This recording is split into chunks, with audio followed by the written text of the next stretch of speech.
Standard 12 physics chapter 5.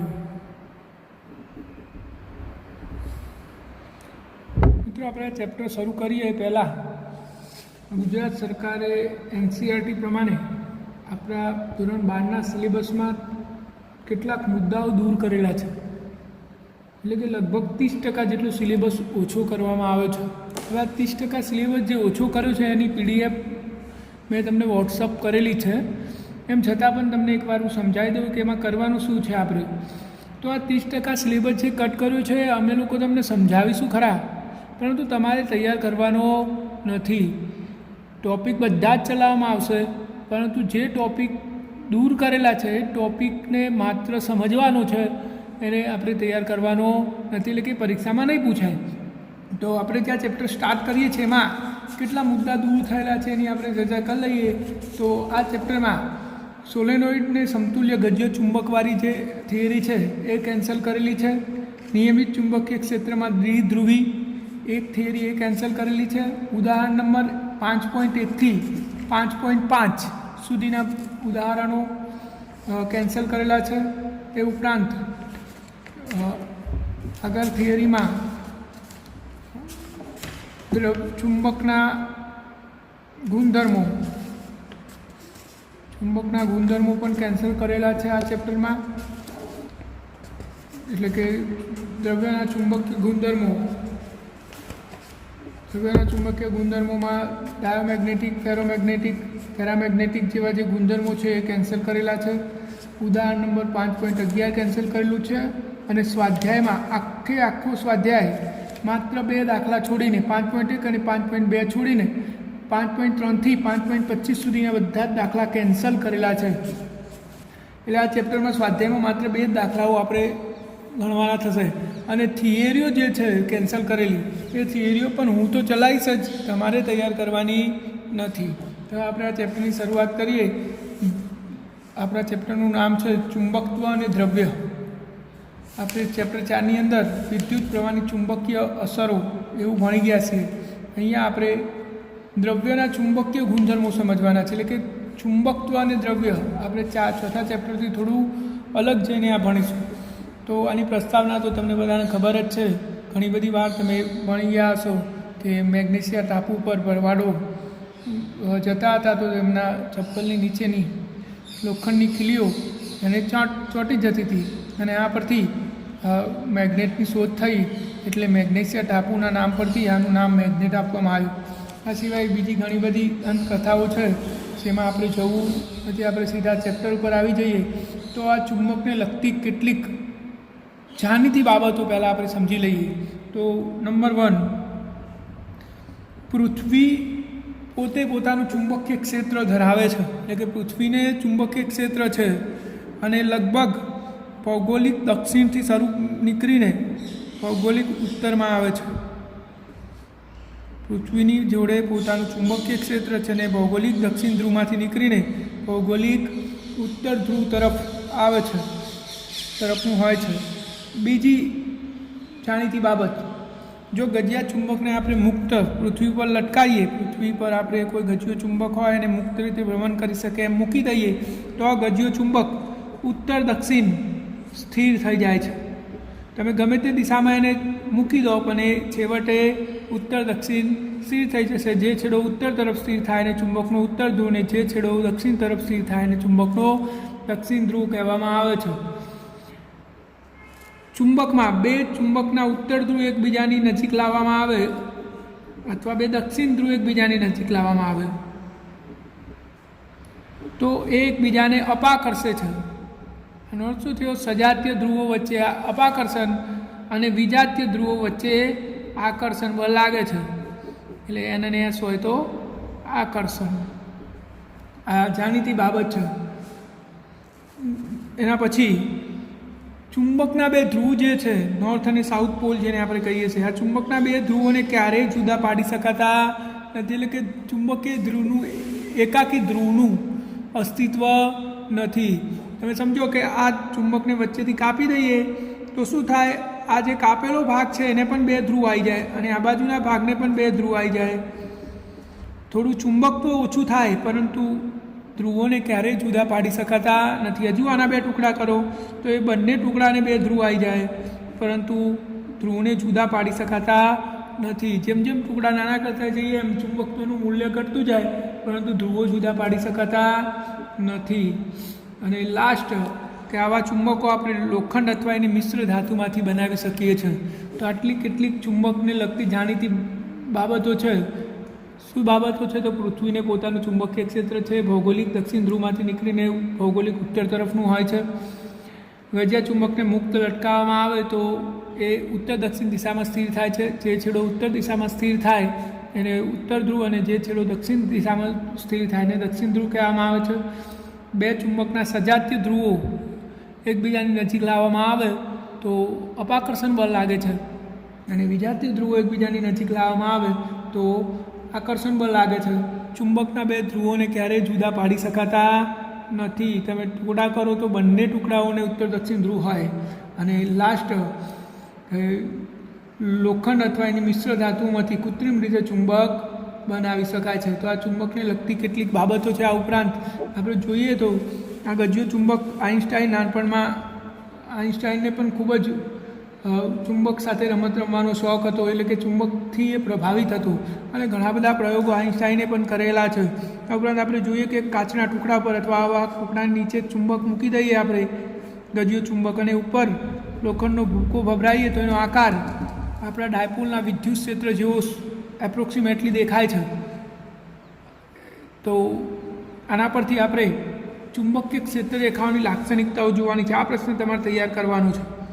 જો તમને વિદ્યુત ક્ષેત્રરેખાની લાક્ષણિકતાઓ આવડતી હોય તો ચુંબકીય ક્ષેત્રની લાક્ષણિકતાઓ પણ આવડી જશે. ખૂબ જ સરળ પ્રશ્ન છે, પણ આપણે તૈયાર કરવાનો છે. ચુંબકીય ક્ષેત્રરેખાઓની લાક્ષણિકતાઓ અથવા ચુંબકીય ક્ષેત્રરેખાઓ કેવી હોય અને એની લાક્ષણિકતાઓ શું છે? તો આપણે અહીંયા એક ગજિયો ચુંબક લઈએ. આ ગજિયો ચુંબક છે, આ N ધ્રુવ, આ S ધ્રુવ.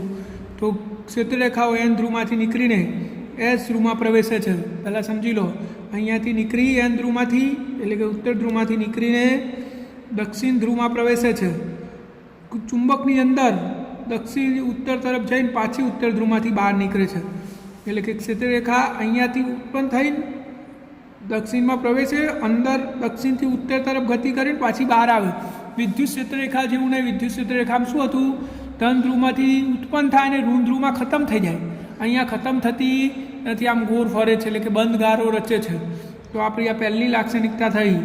ચુંબકીય ક્ષેત્રરેખાઓ ઉત્તર ધ્રુવમાંથી નીકળીને દક્ષિણ ધ્રુવમાં પ્રવેશે છે અને બંધ ગારા રચે છે. સ્થિર વિદ્યુતશાસ્ત્રમાં આવું નહોતું. સ્થિર વિદ્યુતશાસ્ત્રમાં શું હતું? ધન ધ્રુવમાંથી નીકળીને ઋણ ધ્રુવમાં અંત પામતી હતી. અહીંયા કોઈ પણ ચુંબકીય ક્ષેત્રરેખાઓ સતત બંધ ગારા રચે છે. તમે સીધું આવું લખી દો તો પણ ચાલે, અને તમે આવું લખશો કે ગજિયા ચુંબકની ક્ષેત્રરેખાઓ ઉત્તર ધ્રુવમાંથી નીકળીને દક્ષિણ ધ્રુવમાં પ્રવેશી ચુંબકની અંદર દક્ષિણથી ઉત્તર તરફ પસાર થઈ બંધ ગારા રચે છે. કોઈ એવું પૂછે કે ગજિયા ચુંબકની ચુંબકીય ક્ષેત્રરેખાઓ ચુંબકની બહાર કઈ દિશામાં હોય છે? તો ઉત્તરથી દક્ષિણ, અને અંદર દક્ષિણથી ઉત્તર. તો આ પહેલી લાક્ષણિકતા થઈ. બીજી લાક્ષણિકતા, ચુંબકીય ક્ષેત્રરેખા પર કોઈપણ બિંદુએ દોરેલો સ્પર્શક એ બિંદુએ ચુંબકીય ક્ષેત્રની દિશા દર્શાવે છે. વિદ્યુત ક્ષેત્રરેખામાં લાક્ષણિકતા હતી જ. તો ચુંબકીય ક્ષેત્રરેખા પર કોઈપણ બિંદુ આગળ દોરેલો સ્પર્શક એ બિંદુએ ચુંબકીય ક્ષેત્રની દિશા દર્શાવે છે. આ આપણી બીજી લાક્ષણિકતા થઈ. ત્રીજી લાક્ષણિકતા કે એકમ ક્ષેત્રફળમાંથી પસાર થતી ક્ષેત્રરેખાની સંખ્યા, એટલે આપણે અહીંયા ક્ષેત્રરેખાઓ દર્શાવીએ ઘણી બધી, તો આ ક્ષેત્રરેખાઓની સંખ્યા, અહીંયા હું એક બંધ પૂછ દોરું તો એકમ ક્ષેત્રફળમાંથી પસાર થતી ક્ષેત્રરેખાઓની સંખ્યા એ ચુંબકીય ક્ષેત્રનું મૂલ્ય આપે છે. વિદ્યુત ક્ષેત્રમાં આવું જ હતું, સેમ લાક્ષણિકતા છે, ખાલી વિદ્યુત ક્ષેત્રની જગ્યાએ ચુંબકીય ક્ષેત્ર કરી દેવાનું. તો એકમ ક્ષેત્રફળમાંથી પસાર થતી ક્ષેત્રરેખાની સંખ્યા, માનો કે આ ક્ષેત્રરેખાઓ છે, તો અહીંયા હું એકમ ક્ષેત્રફળનું પૂછ લઉં તો આમાંથી પસાર થતી ક્ષેત્રરેખાની સંખ્યા એ ચુંબકીય ક્ષેત્રનું મૂલ્ય આપે છે. અને છેલ્લી લાક્ષણિકતા, ચુંબકીય ક્ષેત્રરેખાઓ એકબીજાને ક્યારેય છેદતી નથી. આવું તો વિદ્યુત ક્ષેત્રમાં હતું. કેમ? જો છેદે તો આ બિંદુ આગળ આ ક્ષેત્રરેખાને અનુરૂપ દિશા મળે અને આ ક્ષેત્રરેખાને અનુરૂપ દિશા મળે, તો એક જ બિંદુ આગળ બે દિશા હોઈ શકે નહીં. તો આ 4 લાક્ષણિકતાઓ છે. શોર્ટમાં 2 માર્ક્સમાં પૂછાય તો સરળતાથી આપણે લખી શકીએ. ફરીથી એકવાર રિવાઇઝ કરી લઈએ. પહેલી લાક્ષણિકતા શું છે? તો ચુંબકની ક્ષેત્રરેખા ઉત્તર ધ્રુવમાંથી નીકળીને દક્ષિણ ધ્રુવમાં પ્રવેશે છે અને બંધ ગારા રચે છે. આ પહેલી લાક્ષણિકતા. બીજી લાક્ષણિકતા, ચુંબકીય ક્ષેત્રરેખા પર કોઈપણ બિંદુએ દોરેલો સ્પર્શક એ બિંદુ આગળ ચુંબકીય ક્ષેત્રની દિશા દર્શાવે છે. નંબર 3, એકમ ક્ષેત્રફળમાંથી પસાર થતી ક્ષેત્રરેખાની સંખ્યા ચુંબકીય ક્ષેત્રનું મૂલ્ય આપે છે. અને છેલ્લી લાક્ષણિકતા, ચુંબકીય ક્ષેત્રરેખાઓ એકબીજાને ક્યારેય છેદતી નથી. છેદે તો શું થાય? એક જ બિંદુ આગળ ચુંબકીય ક્ષેત્રની 2 દિશા મળે, જે શક્ય નથી. તો આ પ્રશ્ન તમારે તૈયાર કરવાનો છે, બરાબર, આ ચેપ્ટરમાં. હવે આપણે આગળનો પ્રશ્ન જોઈએ, જે માત્ર તમારે સમજવાનું છે, આપણા સિલેબસમાંથી કેન્સલ થયેલો છે. સોલેનોઇડ અને ગજિયા ચુંબકની સામ્યતા. આપણે સોલેનોઇડ ચોથા ચેપ્ટરમાં ભણી ગયા છીએ અને આ ચેપ્ટરનો ગજિયો ચુંબક. જો સોલેનોઇડ આપણે અહીંયા દોરીએ તો આ સોલેનોઇડ આપણો, આ સોલેનોઇડ, અને આપણો ગજિયો ચુંબક એન ધ્રુવ અને આ એસ ધ્રુવ. આ બંને વચ્ચે શું સામ્યતા છે આપણે જોવાની છે. તો આપણે પહેલાં સોલેનોઇડ જે ભણ્યા હતા એની ચર્ચા કરી લઈએ. તો સોલેનોઇડની અંદર ચુંબકીય ક્ષેત્ર, સોલેનોઇડની અંદરના વિસ્તારમાં ચુંબકીય ક્ષેત્ર સમાન મૂલ્યનું અને સોલેનોઇડની અક્ષને સમાંતર હોય છે. આપણે આના ચુંબકીય ક્ષેત્રનું મૂલ્ય પણ શોધ્યું હતું. એક રિંગ માટે શોધ્યું હતું. માની લો કે એક રિંગ છે, સોલેનોઇડ એટલે રિંગો હોય બધી આવી, એમાંથી એક રિંગના ચુંબકીય ક્ષેત્રનું સૂત્ર આપણે શોધ્યું હતું. શું હતું? અહીંયા μ0 n I² r² + x² ની 3/4 ઘાત. આવું એક સૂત્ર આપણે મેળવ્યું હતું. અક્ષ આગળ ચુંબકીય ક્ષેત્ર અને એની દિશા અક્ષની દિશામાં આવે છે. એનો મતલબ શું થયું કે અહીંયા ચુંબક ઉદ્ભવ્યું, તો આ સોલેનોઇડની અંદર એક પ્રકારનું ચુંબક ઉદ્ભવે છે. તો એ તો સોલેનોઇડના જેવું જ થયું. આ રિંગના પ્રવાહના કારણે ઉદ્ભવ્યું છે, એના પોતાના દ્રવ્યના ગુણધર્મોના કારણે. પણ થઈ તો સ્થિતિ એવી જ કે તમે ગુંજરામાંથી પ્રવાહ પસાર કરો તો ચુંબકીય ક્ષેત્ર ઉદ્ભવે. ચુંબકીય ક્ષેત્ર ઉદ્ભવ્યું એટલે કે એક ચુંબક થઈ ગયું.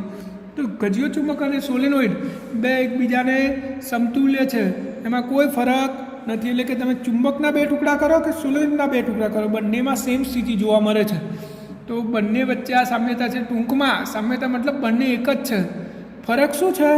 તો અહીંયા ઉદ્ભવતું ચુંબક એ સોલેનોઇડમાં પસાર કરેલા વિદ્યુત પ્રવાહના કારણે છે, અને ગજિયા ચુંબકનું ચુંબકત્વ એના ગુણધર્મોના, દ્રવ્યના ગુણધર્મોના કારણે છે. પરંતુ બંનેના ગુણધર્મો સમાન છે. હવે આપણે એ અહીંયા ગણતરી પણ કરવાની છે. ગણતરી પણ આપણે કરીએ છીએ કે તમારે કશું જ તૈયાર કરવાનું નથી. ખાલી યાદ રાખવાનું કે ગજિયા ચુંબક અને સોલેનોઇડ બે એક સમાન ગુણધર્મો ધરાવે છે. બંનેના સૂત્રો એ સરખા હોય, બંનેના ગુણધર્મો પણ સમાન હોય. માત્ર ફરક એટલો છે કે ગજિયા ચુંબકમાં ચુંબકત્વ પોતાના દ્રવ્યના ગુણધર્મોના કારણે હોય છે, અને સોલેનોઇડમાં ચુંબકત્વ એની અંદર પસાર કરેલા વિદ્યુત પ્રવાહના કારણે હોય છે. અહીંયા મેં એક સોલેનોઇડ લીધો તો તમે આને ગજિયો ચુંબકે કહી શકો. હવે આપણે આ સોલેનોઇડની અંદર આ પી બિંદુ આગળ ચુંબકીય ક્ષેત્ર શોધવું છે. તો આપણે શું કરીશું? અહીંયાથી આ સોલેનોઇડના કેન્દ્રથી r અંતરે આપણે ચુંબકીય ક્ષેત્ર શોધવું છે. અહીંયા તો આપણે અહીંયા એક સૂક્ષ્મ ભાગ વિચારી લઈએ, dx લંબાઈનો. આટલો સૂક્ષ્મ ભાગ વિચારી લીધો dx લંબાઈનો. આ dx લંબાઈના કારણે પહેલાં આપણે પી બિંદુ આગળ ચુંબકીય ક્ષેત્ર શોધીશું, અને પછી આની સાપેક્ષ આપણે જ્યાં ચુંબકની લંબાઈ, આ સોલેનોઇડની લંબાઈ 2l લઈ લઈએ, તો આ બાજુ l અને આ બાજુ l, તો -l થી l વચ્ચે સંકલન કરીને આખું ચુંબકીય ક્ષેત્ર આપણે શોધી શકીએ છીએ. તો આપણે અહીંયા લઈ લઈએ એકમ લંબાઈ દીઠ આંટાની સંખ્યા સ્મોલ n, સોલેનોઇડની લંબાઈ 2l, અને આપણે r અંતરે ચુંબકીય ક્ષેત્ર શોધવું છે પી બિંદુ આગળ. તો આ dx લંબાઈમાં રહેલા આંટાની સંખ્યા કેટલી થાય? એકમ લંબાઈ દીઠ આંટાની સંખ્યા n, તો dx લંબાઈમાં કેટલી થાય? n dx જેટલી થાય. આંટાની સંખ્યા કેટલી થશે? n dx. તો હવે આ કેપિટલ N બરાબર એન ડીએક્સ. તો હવે પી બિંદુ આગળ ચુંબકીય ક્ષેત્રનું સૂત્ર આ સૂત્ર પ્રમાણે જુઓ મ્યુ 0 કુલ આંટાની સંખ્યા કેટલી એન ડીએક્સ આઈ સોલેનોઇડની ત્રિજ્યા આપણે એ લઈ આવીએ તો એ સ્ક્વેર ભાગ્યા જો હવે આપણે અંતર ગણવાનું થશે અહીંયા તો આપણા સૂત્ર પ્રમાણે r square plus x square. હવે આર કેટલો થશે તો આખું અંતર આર છે આપણે આટલેથી ગણવાનું છે તો આરમાંથી શું બાદ કરવું પડશે એલ અથવા તો આપણે આ ચોપડીમાં એને એક્સ લીધું છે તો આપણે આ એક્સ આટલો એક્સ લઈ લઈએ તો હવે આ અંતર કેટલું થશે આ આપણા ખંડથી પી બિંદુ સુધીનું અંતર કેટલું થાય આખું આર છે આરમાંથી એક્સ બાદ કરી દો તો આર માઇનસ એક્સનો સ્ક્વેર પ્લસ ત્રિજ્યાનો વર્ગ ત્રિજ્યા કેટલી લીધી છે આપણે એ તો એનો વર્ગની 3/4 આપણું આ સૂત્ર છે 2. આટલું ચુંબકીય ક્ષેત્ર થશે આટલા સૂક્ષ્મ ભાગના કારણે. હવે આપણે તો શોધવાનું હતું આખા સોલેનોઇડનું તો આખા સોલેનોઇડનું શોધવું હોય તો આપણે શું કરવું પડે -L થી L વચ્ચે સંકલન કરવું પડે. હવે જે અચળ પદો છે બહાર કાઢી લઈએ અને જે ખૂબ જ સૂક્ષ્મ પદો છે એને અવગણી લઈએ તો જો આરની કમ્પેરમાં આ એક્સ અને આ એલ બંને ખૂબ જ નાના છે એટલે કે આર ગ્રેટર ધેન એલ અને આર ગ્રેટર ધેન એ તો એ બંનેને આપણે અવગણી લઈશું.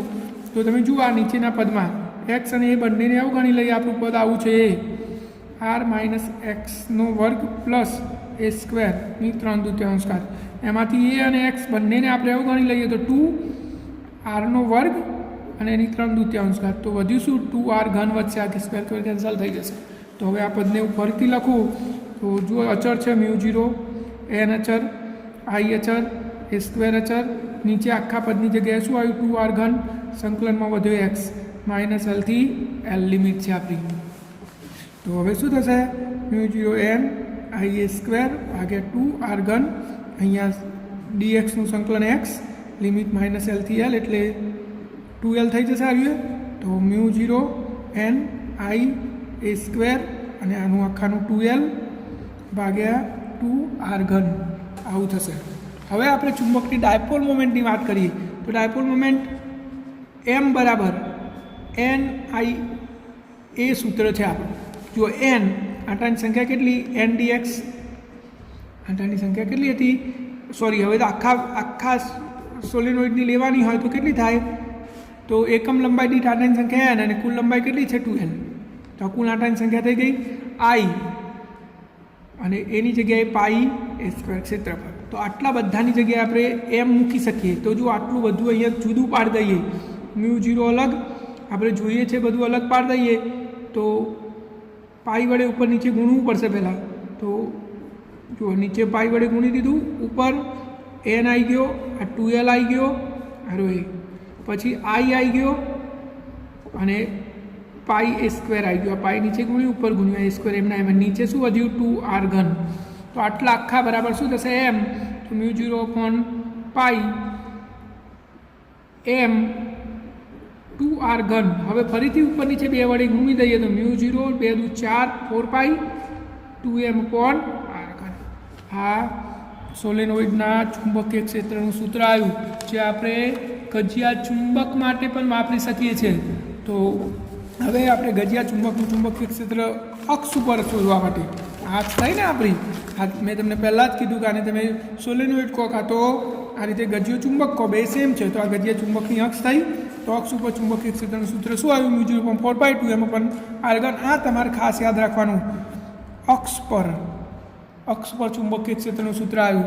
તેવી જ રીતે આપણે વિષુવ રેખા પર ચુંબકીય ક્ષેત્રનું સૂત્ર ડાયરેક્ટ લખી શકીએ છીએ જેવી રીતે આપણે અક્ષ સોલેનોઇડની અક્ષ ઉપર અને વિષુવ રેખા ઉપર શોધ્યું હતું એવી જ રીતે આનું વિષુવ રેખા પર ચુંબકીય ક્ષેત્ર મ્યુ 0.4 પાઈ એમ અપોન આર ઘન થશે આ વિષુવ રેખા પર.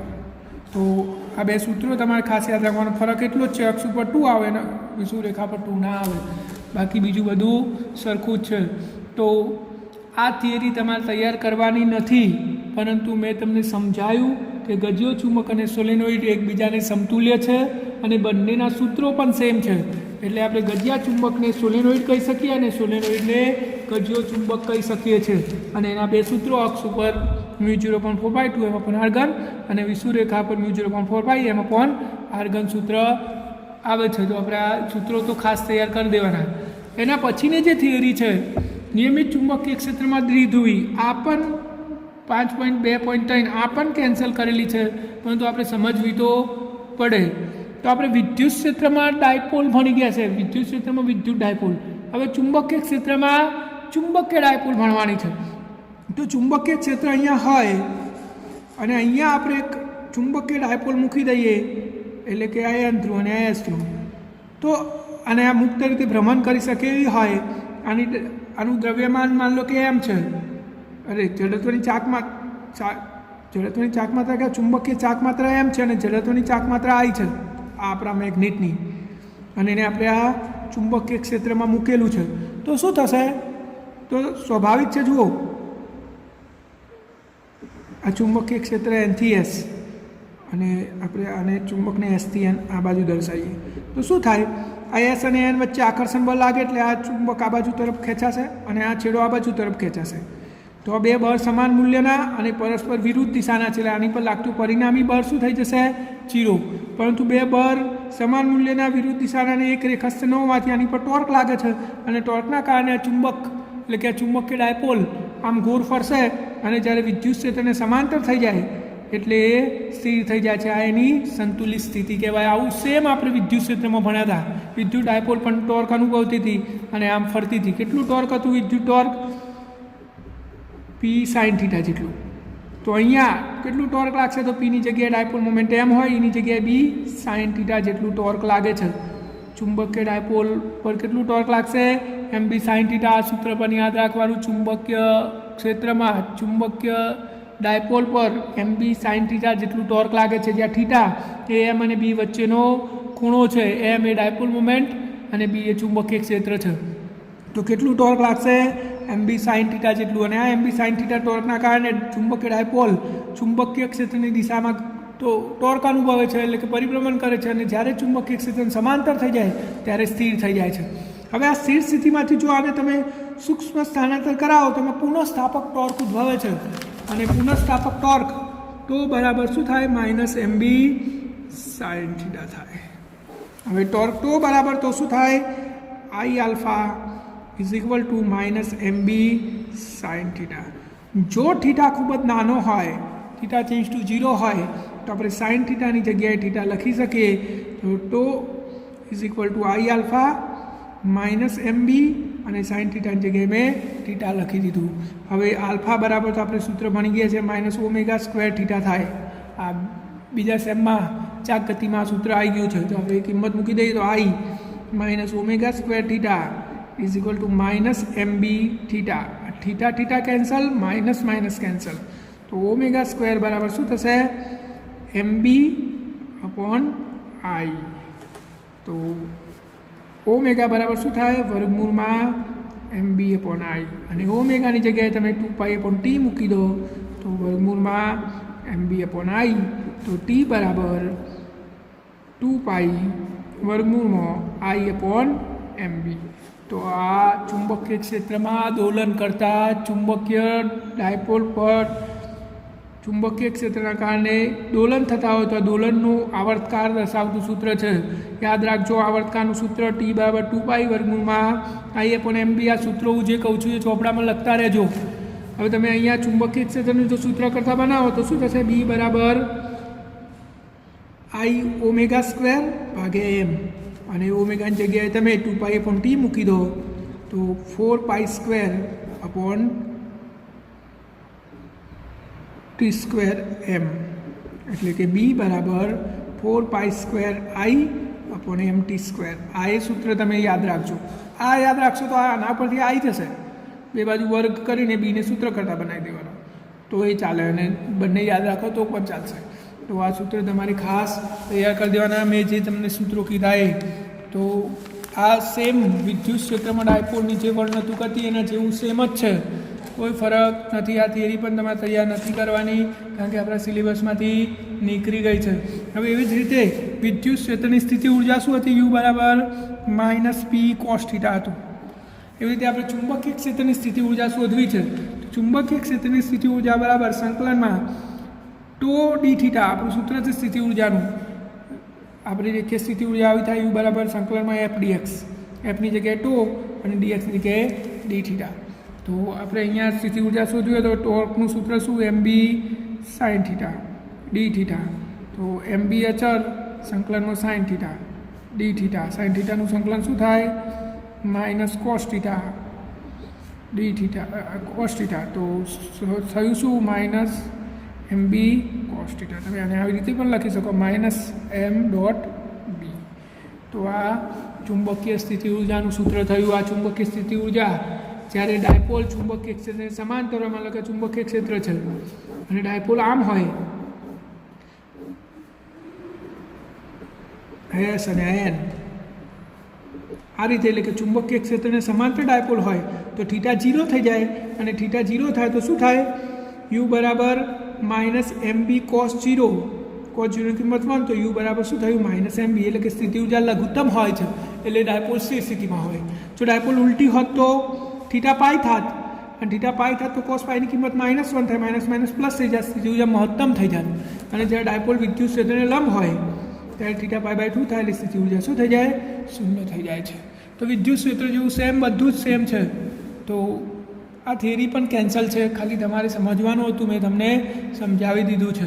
હવે ઉદાહરણ 1.1, 5.5, 5.2, 5.3, 5.4 અને 5.5 આટલી બધી જ ઉદાહરણ કેન્સલ થયેલા છે. હવે આપણે થોડુંક સામ્યતા પણ જોઈ લઈજો. પહેલા ચેપ્ટરની અંદર વિદ્યુત ક્ષેત્ર હતું એટલે કે ઈ, એની અંદર જે ડાયપોલ મોમેન્ટ હતી એ પી હતી. આ વિદ્યુત ક્ષેત્ર, આ ડાયપોલ મોમેન્ટ અને અચળાંક જે હતો એ હતો 1/4πε0 આ અચળાંક. તો આપણે આને આ બધા સૂત્રોને વિદ્યુત ક્ષેત્રના બધા સૂત્રોને ચુંબકીય ક્ષેત્રમાં ટ્રાન્સફર કરી શકીએ. તો ટ્રાન્સફર શું કરવું પડે? વિદ્યુત ક્ષેત્ર એની જગ્યાએ શું લખી દેવાનું? ચુંબકીય ક્ષેત્ર બી. ડાયપોલ મોમેન્ટ પીની જગ્યાએ શું લખી દેવાનું? ડાયપોલ મોમેન્ટ એમ. અચળાંક 1/4πε0 ની જગ્યાએ શું લખી દેવાનું? μ0/4π.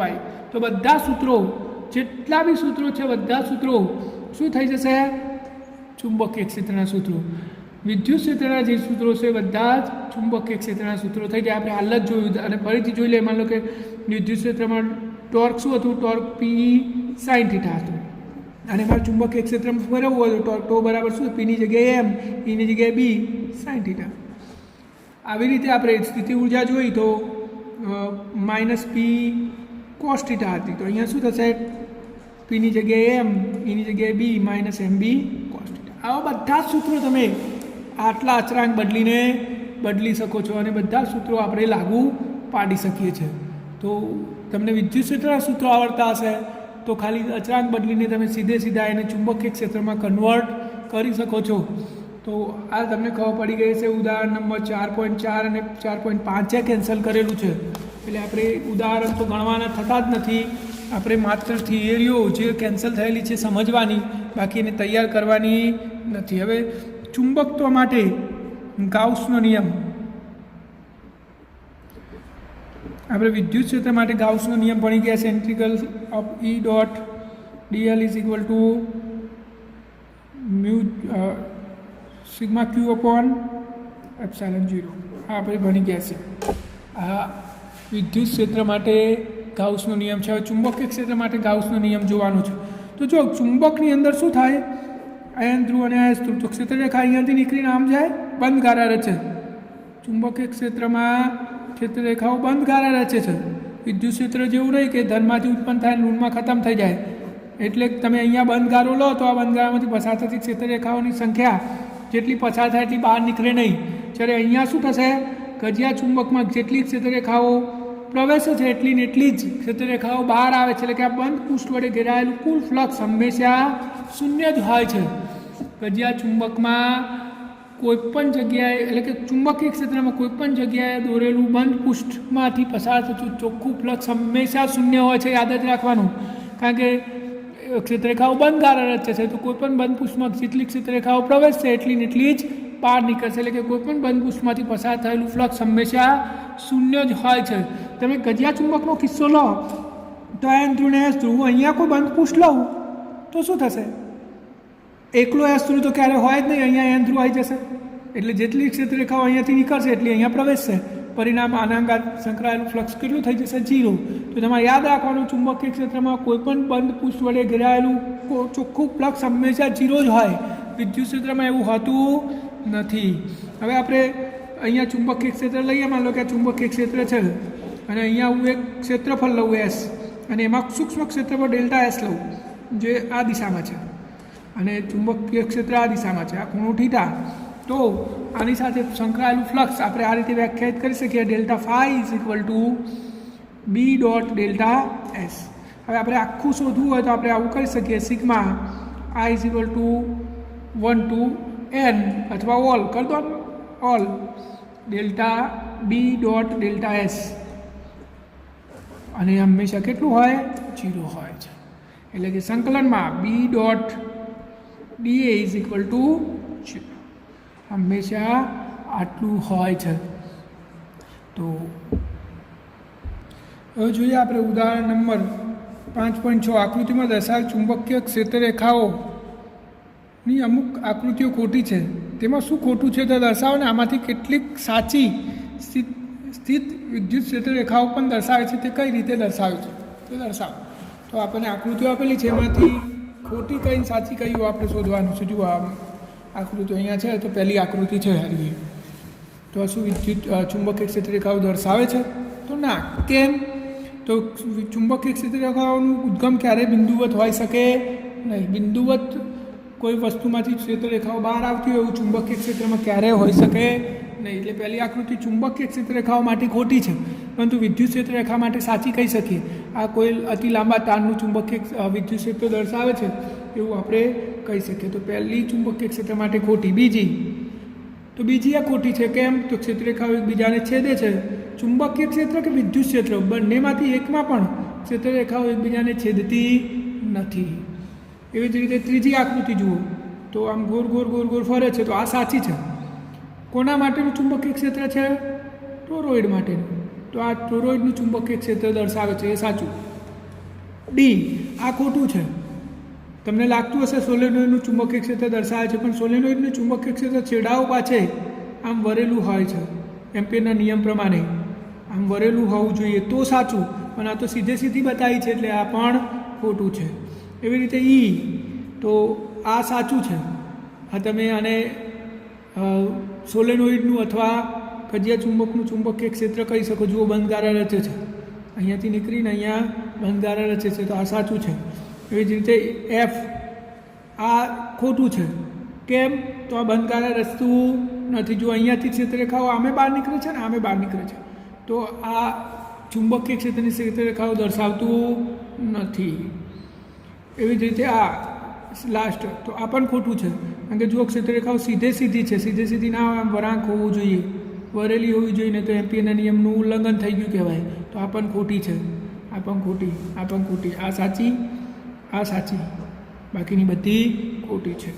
તો આપણું ઉદાહરણ અહીંયા સમજવાનું, તો આકૃતિ કઈ સાચી કઈ ખોટી મેં સમજાવી દીધું છે. એના પછીનો દાખલો આપણે જોઈએ, તો ઉદાહરણ નંબર 5.7 હું તમને સમજાવતો જાઉં છું. આમાં ચુંબકીય ક્ષેત્રરેખાઓ વડે દર્શાવેલી દિશામાં ચુંબકિત કરેલ સોય ગોઠવાય છે. શું ચુંબકીય ક્ષેત્રરેખાઓ ગતિ કરતા વિદ્યુતભાર માટે દરેક બિંદુએ ચુંબકીય બળ રેખાઓ દર્શાવે છે? વિદ્યુત ક્ષેત્ર જેવું હોય એમ કહેવું છે. તો અહીંયા વિદ્યુત ચુંબકીય ક્ષેત્ર હોય તો કોઈ વિદ્યુતભાર હોય,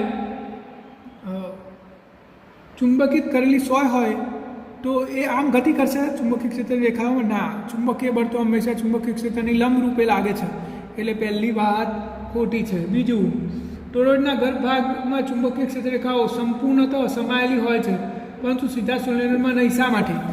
જો આપણે સોલેનોઇડની વાત કરીએ તો સોલેનોઇડમાં બે છેડા વચ્ચે જો બધી જ ક્ષેત્રરેખાઓ સમાયેલી હોય, આ સોલેનોઇડ બધી જ ક્ષેત્રરેખાઓ અહીંયા અંદર સમાયેલી હોય તો બંધગારા ના રચાય.